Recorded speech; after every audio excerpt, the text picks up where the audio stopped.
Hello hi bro. ఈ రోజు ఈ విషయం ఏమంటే నా ఫ్రెండ్ గాడు నేనైతే ఇంకా కటింగ్ చేసుకోవడానికి వచ్చేసాం. ఇంకొక మనిషి ఉన్నాడు రా, ఆ మనిషి అయిపోయిన తర్వాత చేసేస్తాను రా, కూర్చోండి రా అన్నాడు. ఇంకా నేను నా ఫ్రెండ్ గాడు అయితే ఇంకా మొబైల్ తీసుకుంటే ఫోన్ మాట్లాడేస్తున్నాడు నా ఫ్రెండ్ గాడు. ఈ షాప్ వచ్చేసి మామూలుగా లేదు బ్రో.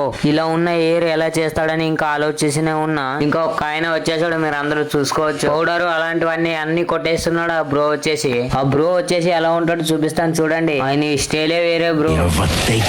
ఫ్రెండ్ గాడు వచ్చేసి మీ అందరికి బాగా చెప్తున్నాడు. ఒక అర్ధగంట తర్వాత అయితే నా హెయిర్ స్టైల్ అయితే ఇలా అయిపోయింది. ఈ బ్రో వచ్చేసి సూపర్ గా చేస్తాడు. ఈ బ్రో వచ్చేసి టైలర్. ఇంకా ఈ బ్రో చూసే ఉంటారు ఇంకా కోసికలో. ఇంకా ఈ అన్న దగ్గరే మనం బట్టలు ఫ్యాన్ల వల్ల కుట్టించుకునేది. ఈ అన్న వచ్చేసి ఎక్కడ ఉంటాడు అనుకోవచ్చు మీరు అందరూ. ఈ అన్న షాప్ ఎక్కడ అనుకోవచ్చు మీరు అందరూ. మేకల బజార్ లో ఉంటాడు. మేమైతే ఇంకా ఊరికైతే వెళ్ళిపోతున్నాం. ఇంకా నా ఫ్రెండ్ గాడు నేనైతే ఇంకా జాలీగా అయితే వెళ్ళిపోతున్నాం ఇంకా బైక్ మీద. ఈ బైక్ ఎవరిది అనుకోవచ్చు, నా ఫ్రెండ్ వాళ్ళ అన్న. ఇంకా నా ఫ్రెండ్ వాళ్ళ అన్న అయితే మామూలుగా పోవట్లేదు బ్రో. ఇంకా 15 నిమిషాల లోపల అయితే ఇంకా ఊర్లో అయితే పెట్టేసాడు అట్లయితే. మేమైతే ఇంకా ఆంజనేయ స్వామి గుడి దగ్గరకు అయితే వచ్చేసాం. మా ఊర్లో వచ్చేసి గుడి ఫేమస్. ఈ గుడి వచ్చేసి శనివారం అయితే మామూలుగా ఉండదు బ్రో. మనుషులు అయితే ఇంకా పూజ చేయడానికి వచ్చేస్తారు. ఇంకా నెక్స్ట్ వీడియోలో కలుద్దాం. Bye bro.